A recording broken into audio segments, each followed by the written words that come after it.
friends, welcome back to my channel.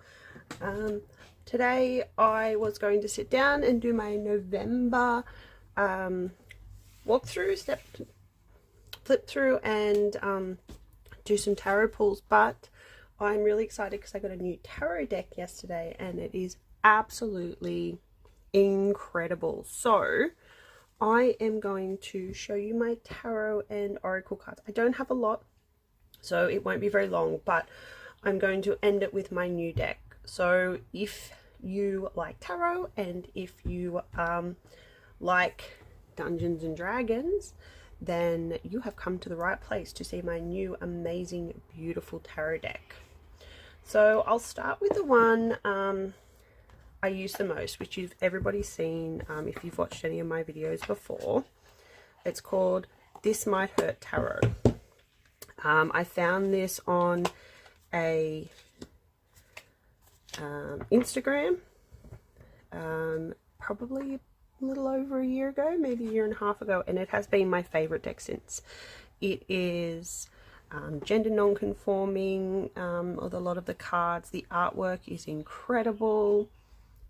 The whole thing just feels really good. Like the material, the cardstock is almost satin. They're quite thick. They do have a holographic side. It has worn a little bit over time because I use it almost daily. But yeah, so that's this one.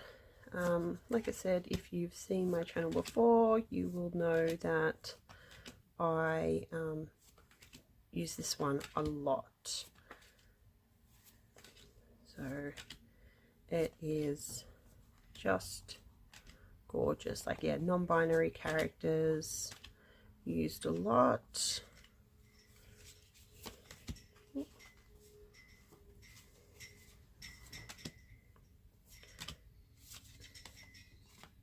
Queer characters.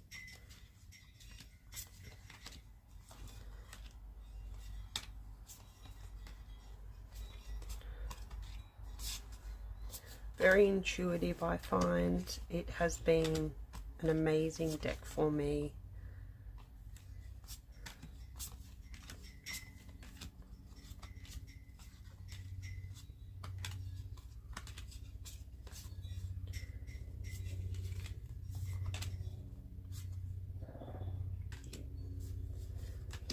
So some of the imagery is very similar to I always say Rider Carol. It's a Rider Waite deck. Sorry if anyone's ever picked up on that before, that I do say that wrong. Rider Carol, I believe, was like one of the first creators of Wicca, which we don't really, you know, anyway, not going to go into that. Own personal opinions.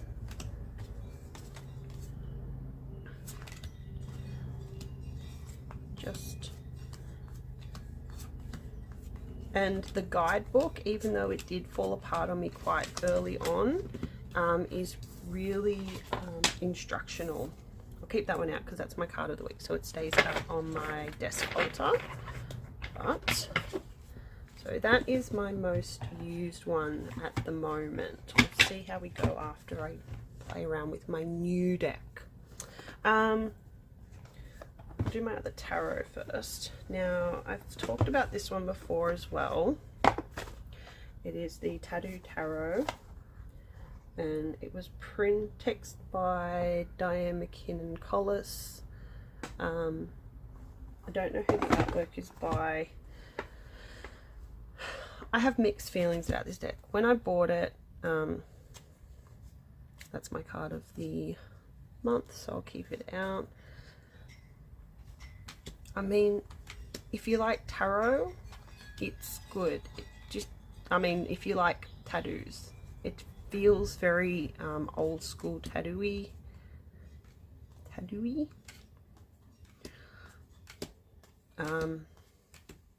But not very intuitive. The cards in the book are the wrong way around. Two of them. Can't remember which two right now. I think it might be the star and the sun now I'm looking at it. I have got it noted in the guidebook. The guidebook is very basic. Nothing really exciting to write home about. It does what it says it does. It's got single word explanations. Doesn't really differentiate between reversed and forward meanings. I mean, it's pretty. The cardstock is quite nice, not satiny. It just feels like a normal playing deck.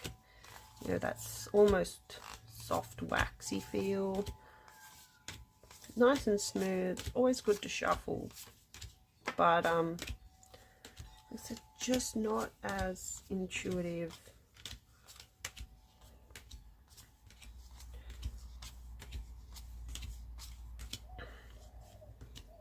I mean, look, some of the pictures are beautiful with the, you know, the people that have got tattoos. The coins look very pretty.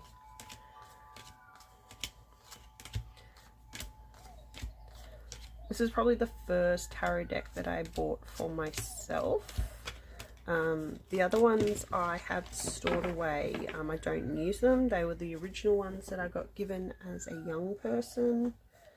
So they kind of just get, yeah, packed away, and I don't really get them out very often.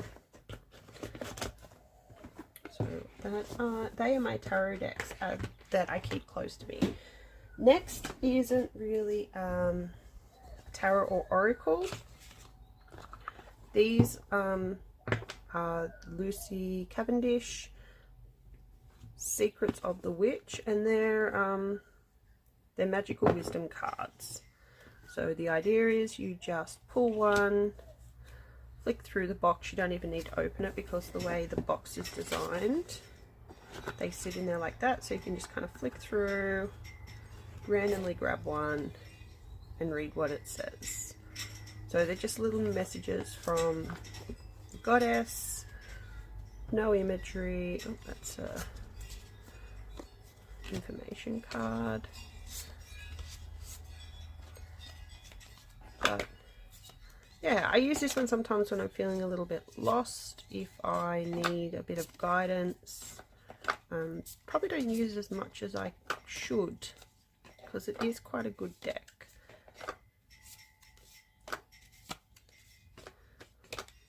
Said nice little messages that the goddess can send to you.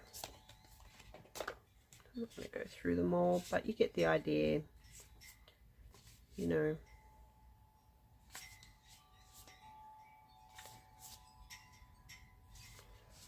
Just, yeah, handy, fun. I didn't pay for them. They come in a subscription box, so they certainly come in handy. I don't know if I would have bought them myself if I seen them in a shop. I have seen them. I think they're priced at around maybe $30 Australian. It's an Australian company. She's Australian designer. So yeah. Next ones are my oracle cards. Yeah, I'll do my oracle cards. So I have the Moonology deck. This one, again, I don't feel very intuitive towards it. Beautiful images, but when I've pulled cards, I didn't really understand the message.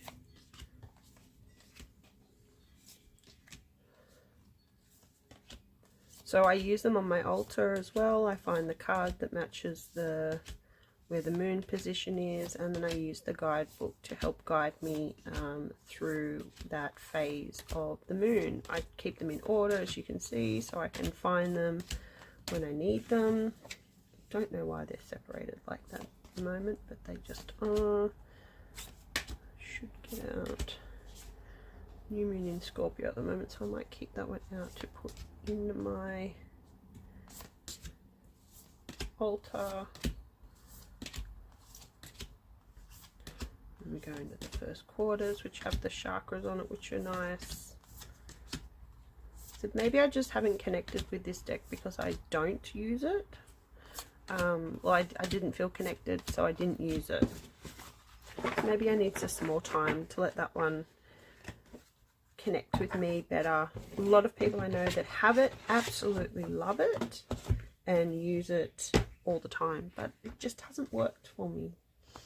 Next one, which is probably one of my favorite oracles, and I use this all the time when answering question, is the Mists of Avalon Oracle. It's by Rockpool Publishing in Australia. I'm not sure. Rose Insera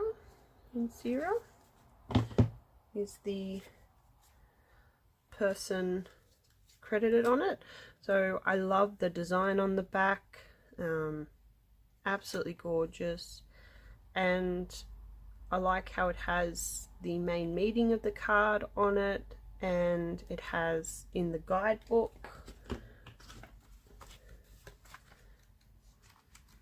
I'll pull out that one because it's the one on top. It has like a quote related to it, the message the card brings, what that person is about. So this is Taliesin, who was a priest, if I can remember my mythology. Probably the one I know the least about in the whole deck, to be honest. Yeah, and then one single quote, I create force. So nicely laid out, little drawings. Cardstock, not brilliant. It has frayed a little at the edges. Very glossy type card. But yeah, beautiful images on this one. So it's Nimue, the White Heart, the Chalice Well, Camelot, Merlin. Not my headcanon for Merlin because I am a fan of the show. So I always picture Merlin as like this really dorky guy who's young and clumsy, but he kind of looks like him when he's older in the show, so that's really cute. King of the Fey Realm, Lancelot, Sacred Union, which is beautiful with like the two forces of nature, Lady Charlotte, Mists of Avalon, the Holy Thorn, Abby, Rhiannon, Chalice Hill, King Arthur, Guinevere. Like I said, my headcanon for Guinevere is a beautiful, dark-skinned, amazing woman, but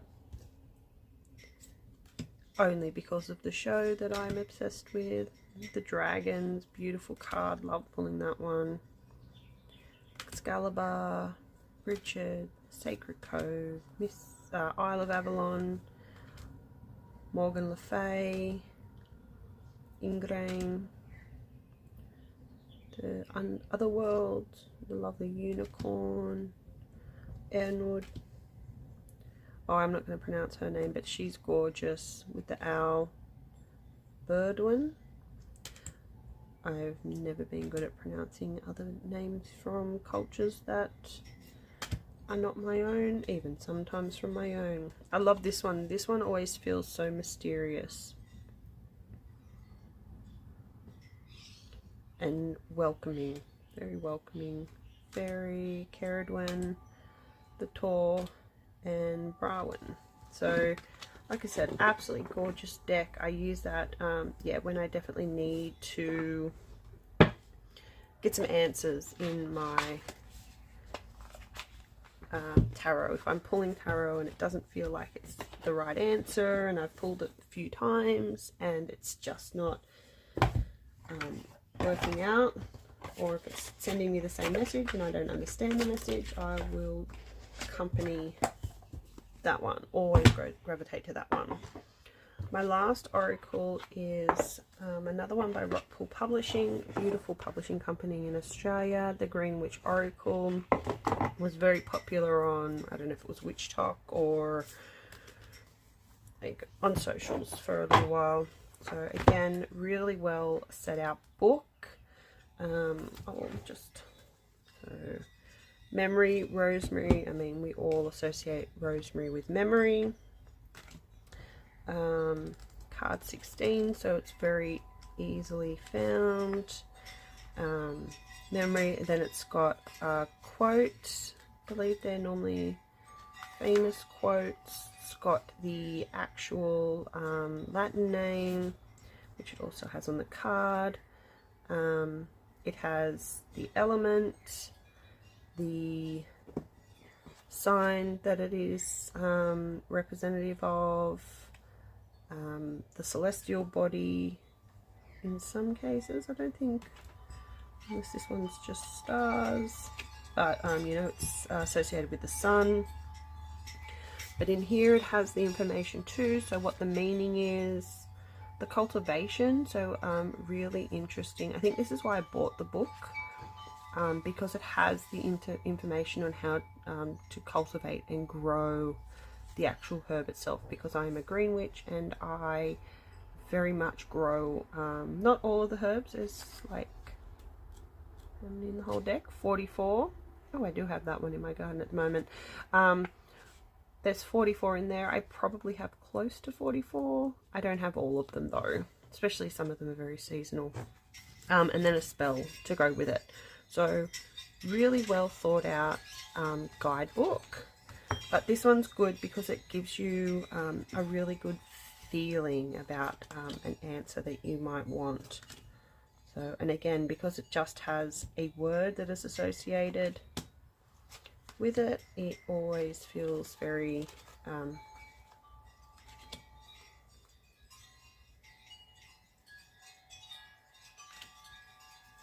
don't have any marigolds. I must plant some. I feel it's intuitive because it does have, it's simple, but it has complexities in it that just feel right. Be interesting to go through one day and actually go, I have that, I need that, I have that, I need that. Don't grow cod's lettuce because it is really hard to keep the bugs off. Chili don't grow because I burns everything. I have spearmint, not peppermint. Personal choice. Wish I could grow mulberry. They are way too big. Pumpkins out of season. Carrots too fickle. Chives I have. Peas I have. Tarragon. I never use tarragon except for witchy things. So never needed it. I only need a tiny bit. I don't actually cook with it. Plenty of strawberries. Potatoes, yes. Marjoram, no, but I do want to plant some. My apple trees haven't fruited in about 6 years because they were cut back too hard one year. I believe that they will not survive. They won't grow back. So I have to plant a new apple tree. Tomatoes, yes. Cucumbers, haven't planted the seedlings yet. Oranges, always. Lemons, yes. Figs, oh my god, I wish I had a fig tree. They are massive. Massive, massive, massive. But probably buy a little baby one that only grows to like, I don't know, 2 meters or something. Always got roses. Fennel, another one that I don't like the smell of fennel. Limes, yes. Pansies, always. Onions, no, because they take a lot of work for what they are. Geraniums make me vomit. This doesn't look like a geranium to me though. It looks like a hydrangea, the picture, but the smell of geraniums, ugh, makes me want to vomit. Watermelon, would love to grow watermelon, don't have space. My grapevine gets eaten by possums every year. Banana trees are a pain. Nasturtiums, heaps of them. Violets, we have native violets in Australia and they are absolutely gorgeous. They're like a little pansy more than this kind of picture. They are very adorable. Broccoli I'm growing at the moment, and chrysanthemums. I don't have chrysanthemums, but I do have lots of, they're like a African daisy, I think they call them. But, so that's a really nice deck to use too. Probably don't use it as much as I would like. It has to be in the mood, and yeah, but like I said, I think I bought it for the guidebook because it does have that cultivation in it and it feels Can I pull out the sorrel? It feels really good. One last little deck that I have, well, I have a few little ones that I got from Etsy and stuff over the time, but this one is just beautiful as well. Unfortunately, it doesn't match the seasons where I am when the full moon is in these signs, as opposed to the flowers and elements around it, but it's still beautiful. So we've got Aries one with honeysuckle, and like I said, very easy to read. It has no guidebook. It was bought from Etsy, and it's just the gorgeous cards. See, poppies are in season at the moment, and he's definitely not Taurus season. Cancer, our roses are definitely not in bloom. Leo, no, sunflowers are in summer. Like I said, it just is the opposite because I'm in Australia, and although that one's kind of right, we do have roses blooming when it's Libra season. Virgo, morning glories. I suppose it's just a lot of the stuff is attached to the northern hemisphere, and yeah, so that's just a nice little one that I play with. Oh, there you go, that's who it's by, Luna Botanica. Bought them a few years ago, definitely before the Moonology deck come out. Now, what you've all been waiting for is my amazing new deck from Dungeons and Dragons deck. It is by, looks like Potter Publishing, Clarkson Potter. So definitely not an Australian designer. It's printed in China, which I mean 98% of stuff is nowadays. It's only just come out this year, trademark 2020, copyright 2020. Go creative writer Adam Lee, and professional illustrator and designer is Fred Grisubel.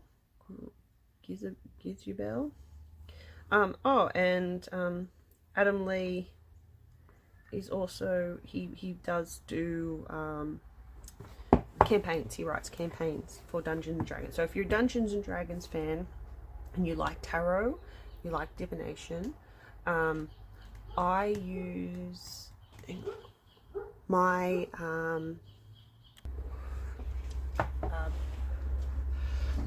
so what I was saying was I use my D&D dice for divination. I got them during COVID lockdown, and the people that I normally play with weren't really interested in starting anything new during lockdown. It was all a bit depressing. So I'm like, well, I have these beautiful dice that have this gorgeous velvet bag, and I wanted to do something with them. So I googled it, and I'm like, what can I do with them other than, I mean, they look pretty. They're bisexual ones, because I am bi. I don't know if the camera picks up the colors very well. So you got your pink, purple and blue. Yeah, so I went, I'm going to use them for divination. They're number have correlation, so why not? So I do that. And I use them for D&D. But when I seen this yesterday, I just had to have it. So it comes with a guidebook. Now, I had a quick look at it yesterday when I got it because I couldn't help myself. The guidebook I think I will need for a little while, because it is not a standard tarot. So I feel that it's going to be a good one, but I will have to get used to it, and I think it'll take me a while. So I cleansed it yesterday and slept with it under my pillow last night in the giant, like the box is quite big because it has a lot of frame around it to fit the book in. So the cards are actually they're like linen. They've got this pattern on one side that is kind of materially, I don't know if they're like a plastic, but then you can kind of see like the lines going both ways. Slightly different texture on the front to back, but I was so excited to get to see these. So it's the standard size deck, 78 cards. So one thing I would like, and you'll see as you go through, just a little bit more information, like, because the full is 0. I know that, you know that, but when you're pulling a card, sometimes it's just nicer to have that number there, just to help with accessing the guidebook. Yeah, so let's have a look. I'm going to keep them in the same order because I'm not going to play with them too much until I feel a bit of energy towards them. So I have cleansed them. Sorry, my incense was really long ash. The Magician, High Priestess, Empress, Emperor,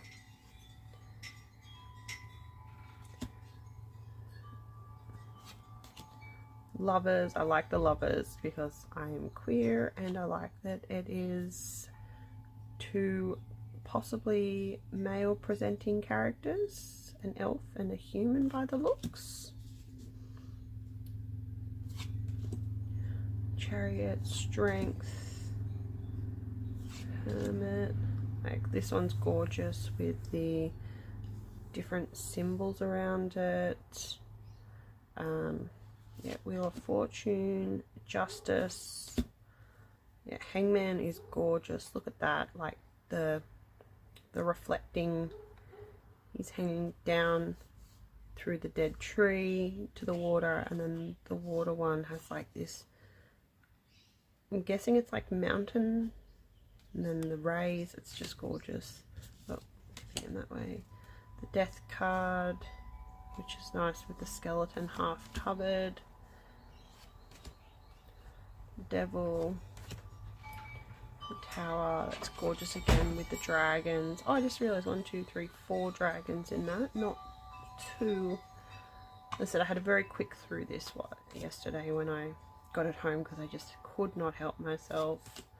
Star, the Moon, Sun, Judgment, World, and then, so they aren't wands, swords, pentacles, cups. Well, they kind of are, but they use the Dungeons and Dragons kind of idea of like your what is the word? I can't even think of it.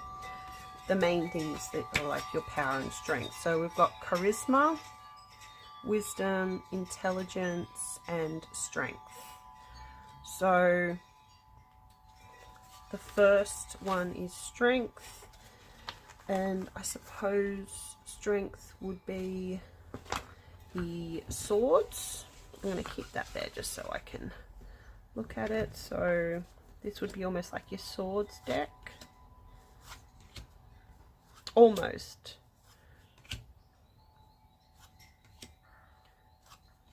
Again, like I said, just so lovely.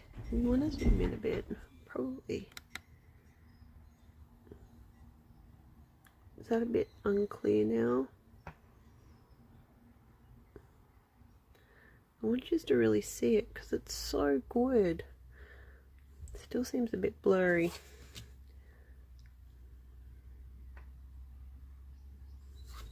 That guy is creepy. I don't like goblins. Knight, Queen, King, and then we move on to Wisdom, which is like our wands. Kind of can see some of the imagery in it, but not so much. Like I said, it would have been nice to have on it that actually is wisdom just down the bottom, because even this symbol would have been nice. I know it's the D20, but it would have been nice to have different ones that symbolize that. That's my only qualm about this deck. But like I said, I haven't even used it yet, so I can't really pass too much judgment on how it feels, but the quality of the cards is just gorgeous. They're nice and smooth. I feel like they're going to be really fun to shuffle. Not be too much friction, but enough to be able to pull. I find sometimes the really glossy ones tend to stick, especially in Australia where it's very humid. Our cards can get very stuck together, whereas this, like, they're just, yeah, they're going to be good to shuffle with. 10, Page of Wisdom, Queen, King, what was the next one? Intelligence? Yes. So, I just had a mental blank. Intelligence, would you say is Wands? Oh yes, so that was Intelligence. Sorry. So yeah, that was the last one, was Wands. I'm like, hang on, I've just done Wands. The next one is Wisdom. So is it Wisdom? Hang on, let me just double check that I've got the right ace. Yes, so this is Wisdom. And then the last one is, sorry, I did have a flick through. Charisma. Kind of feel Charisma is more,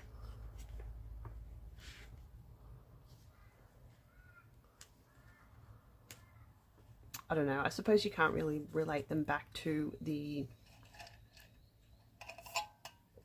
original Rider-Waite system. I don't feel that there isn't, like, yeah, you can't really connect it, but if somebody can, if somebody wants to correct me, please correct me. So this one is Wisdom. So actually, this feels cuppy. This feels like a 3 of Cups. 3 maidens dancing feels like my 3 of Cups. Yeah. It's like, this is good because it's being held back by forces. This guy with these fish is pretty, don't know what he's trying to do with that one.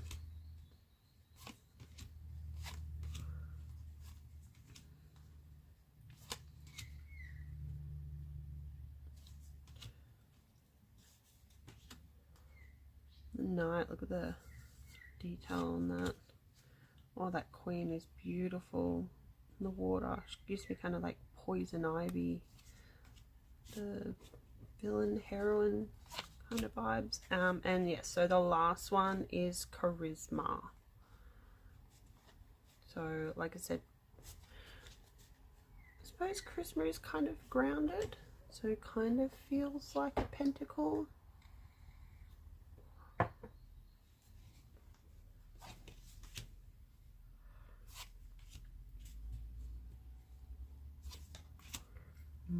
Dragon hoarding his treasures. Oh, and there's a poor dragon. Yeah, so the 5, it feels like one that I pull quite often. Yeah, so the 5 of Pentacles being without that money. So that kind of charity type card.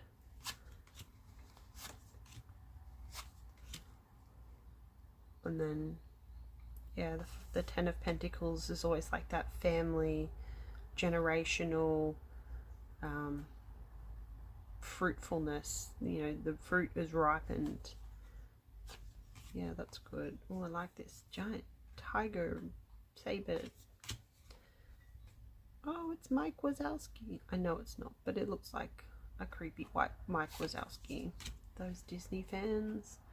The Queen, she's serving her family, so she's, you know, yeah, definitely this feels like the Pentacles, and the so Charisma is Pentacles, Wisdom is Cups.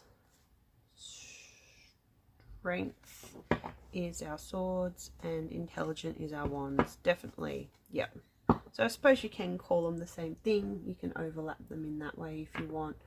But another thing that's really exciting about this when I open the book is that it has prompts if you're playing. So we had a quick look at this one, which I really thought was funny with his thing. So 5 of wisdom, and it says keep a bright lookout and not let past pain affect your interpretation of the present moment. And then we've got the ampersand, so and a revelant tells you its story and asks for aid in completing its act of vengeance. So I suppose if you want, you could be playing the game, you could be playing D&D, and you could have this tarot deck next to you and pull a card if you're unsure of